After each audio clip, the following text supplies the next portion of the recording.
संयोजक के नाते प्रोफेसर दुर्गेश पंत जी, हमारे लोकप्रिय विधायक आदरणीय महेंद्र भट्ट जी, नीति आयोग उत्तराखंड की सलाहकार डॉक्टर नीलम पटेल जी, CSIR के देश के सर्वोच्च केंद्रों के निदेशकगण, देश के और प्रदेश के सर्वोच्च वैज्ञानिक संस्थानों के अध्यक्ष, हमारे राज्य के प्रशासनिक इकाइयों के सभी प्रमुख सचिव,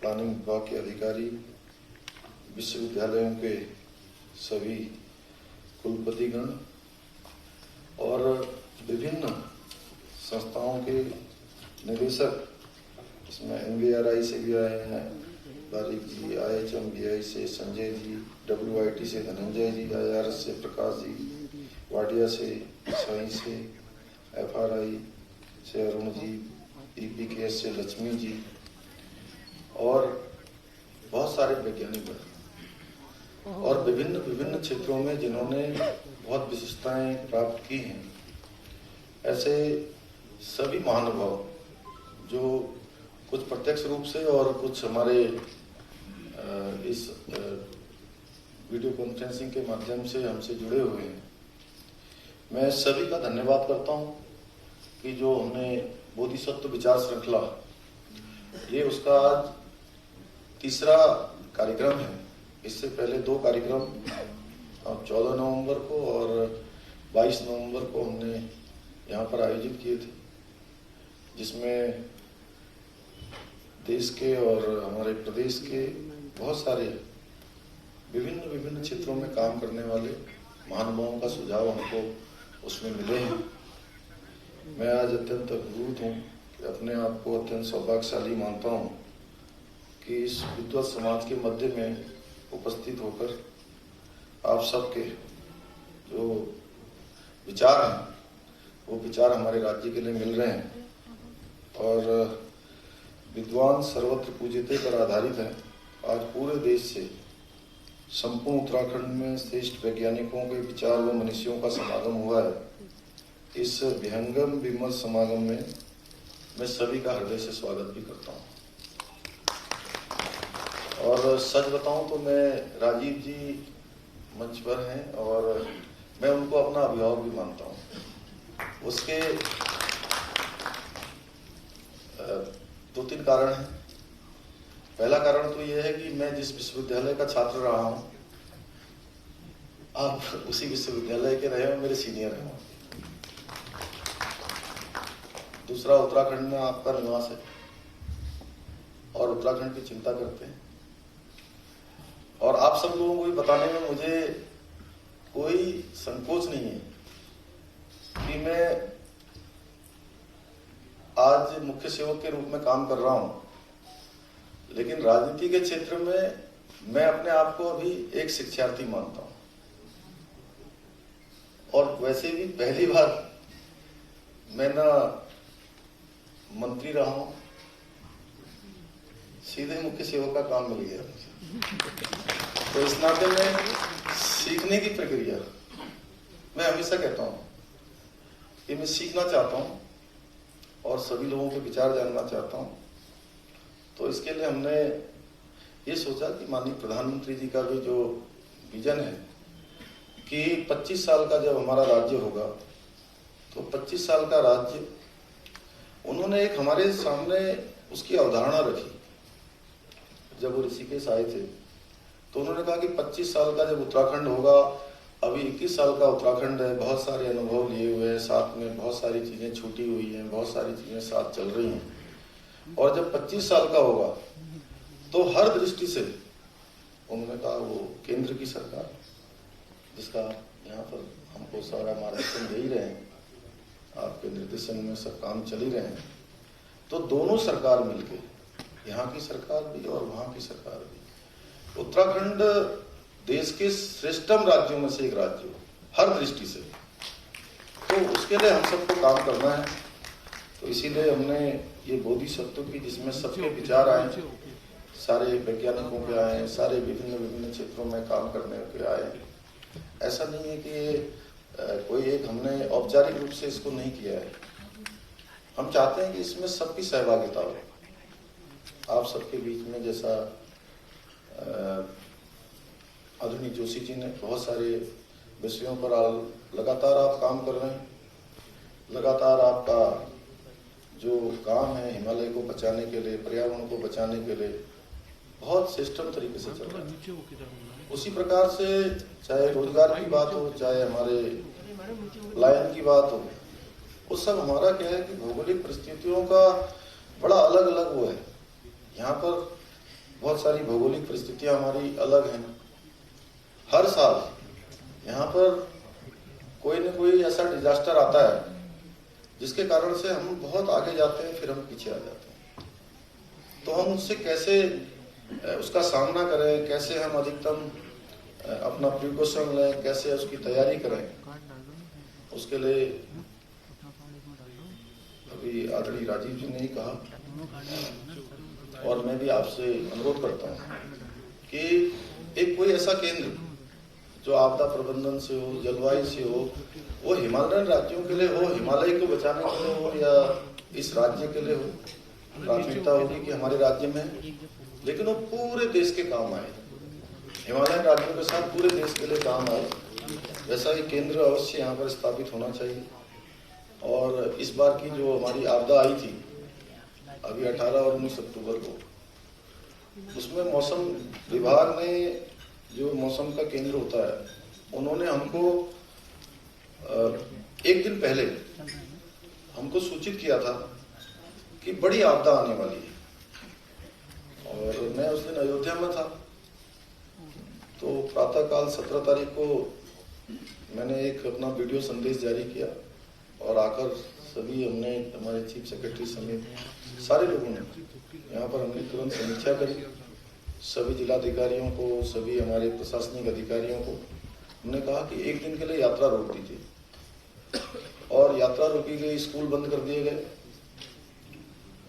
उसका परिणाम ये हुआ कि इतनी बड़ी वृष्टि हुई और बड़ी वृष्टि होने के बावजूद भी 1 लाख से भी अधिक लोग उस दिन उत्तराखंड के अंदर थे और एक भी कैजुअलिटी नहीं हुई, एक भी कैजुअलिटी नहीं हुई। क्योंकि जितने लोग फंसे हुए थे, रास्ते बंद हो गए थे, उसमें हमको बहुत नुकसान भी हुआ। हमारे पुल टूट गए, हमारे मकान बह गए, बड़ी सड़कें बह गई जो अभी भी नहीं टूट पाई। यहाँ भी कैमरे लगे, अभी भी उन पर काम चल रहा है। और चूंकि हमने केंद्र की टीम भी आई थी, माननीय प्रधानमंत्री जी का भी मैं धन्यवाद करना चाहता हूँ कि उन्होंने तत्काल दूरभाष पर मुझे बताया कि किसी भी प्रकार की जो आवश्यकता है वो हर संभव सहायता के लिए हम तैयार हैं। और मैंने प्रधानमंत्री जी से उस समय अनुरोध किया कि हमारे यहाँ पर बहुत सारे लोग ऐसे स्थानों पर फंस गए हैं जिनको इस सामान्य हेलीकॉप्टरों से या उससे रेस्क्यू नहीं किया जा सकता है। तो उन्होंने 3 सेना के हेलीकॉप्टर यहाँ पर तत्काल भेज दिए, जिससे कम से कम 500 लोगों का हम जीवन बचा पाए। अगले दिन गृह मंत्री जी का भी रहा कि उन्होंने भी सीधे सारे अपने प्रोग्राम छोड़ के उन्होंने यहाँ पर दौरे किए। इसके कारण से पूरे राज्य में सारी जगह का सर्वेक्षण हुआ। एक टीम भी आई भारत सरकार की, उस टीम ने भी अपना आकलन किया है और वो क्षति वगैरह हुई है। उसमें मेरा आपसे अनुरोध है कि जल्दी से हमारे पुनर्निर्माण के कार्य चल रहे हैं तो काम भी हमारे चल जाए। और बहुत सारे क्षेत्रों में हम लोग ऑलरेडी सरकार काम कर रही है, लेकिन हम चाहते हैं कि नीचे से नीचे जो समाज के अंतिम छोर में खड़े हुए हैं, यानी कि बिल्कुल जो दूर हैं अभी, उनके लिए हम कैसे योजना बना सकते हैं। मैं अभी पिछले दिनों अपने गांव गया था, तो गांव गया, इतना सुंदर पहाड़, पूरा मैं धूप में थोड़ी देर बैठा बाहर अपनी माँ के साथ, गांव के लोगों के साथ, तो मेरे मन में एक ही विचार आ रहा था कि इतना सुंदर है, इतनी सारी प्राकृतिक हमारे पास संपदाएं हैं, नदी, नदियां, वन, पर्वत, सबसे हम आच्छादित हैं। अब लेकिन मैं यही सोच रहा था, आपसे बताऊं कि अब यहां पर जो लड़का पढ़ेगा लिखेगा, अब वो यहां रुकेगा कैसे? ये प्रश्न मेरे मन में आया कि वो कैसे रुकेगा। 12 नवंबर को अभी इसी महीने कलानी छीना ब्लॉक में पिथौरागढ़ में, कैसे रुकेगा। और मैंने वहाँ कुछ गांव के लोग आए हुए थे, तो गांव के लोगों से मैंने पूछा, मैंने कहा भाई यहाँ पर हम क्या कर सकते हैं बताओ। तो उन्होंने कहा साहब आप जो है इतना सारा रॉ मटेरियल है, इसका कोई कारखाना लगवा दीजिए। मैंने कहा कारखाने सब जगह तो लग नहीं पाएंगे, कारखाने सब जगह नहीं लग सकते हैं। फिर उन्होंने कहा कि यहाँ पर माल्टे होते हैं, दूसरे फल होते हैं, अखरोट होते हैं, यहाँ पर हल्दी होती है, खेतों में जो है आलू होते हैं, इसको कैसे बढ़ावा दिया जा सकता है।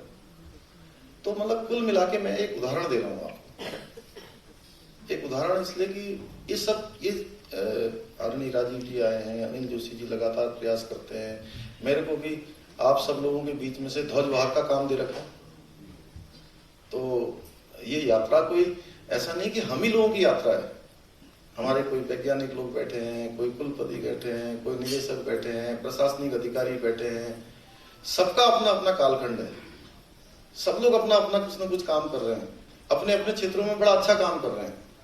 लेकिन उन क्षेत्रों में से भी एक अलग प्रकार का काम ये है कि हम अपना क्या दे सकते हैं इसमें से निकाल कर।